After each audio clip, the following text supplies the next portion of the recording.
السلام علیکم ورحمۃ اللہ وبرکاتہ۔ صبح و شام کے اذکار اور دعائیں۔ جو شخص 100 مرتبہ صبح کے وقت یہ دعا پڑھے گا اسے 10 غلام آزاد کرنے کے برابر ثواب ملے گا۔ 100 نیکیاں اس کے نام لکھ دی جائیں گی اور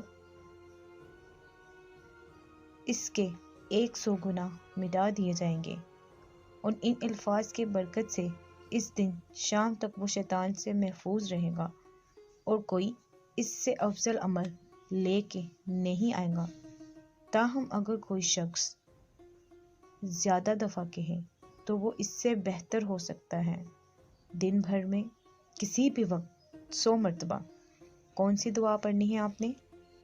لا الہ الا اللہ وحدہ لا شریک لہ لہ الملک ولہ الحمد وہو علی کل شیء قدیر۔ ترجمہ: اللہ کے سوا کوئی معبود نہیں، وہ اکیلا ہے، اس کا کوئی شریک نہیں، اسی کی بادشاہت اور اسی کی تعریف ہے، اور وہ ہر چیز پر کامل قدرت رکھتا ہے۔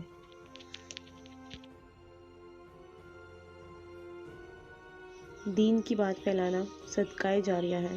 ثواب کی نیت سے ویڈیو ضرور شیئر کیجیے۔ جزاک اللہ۔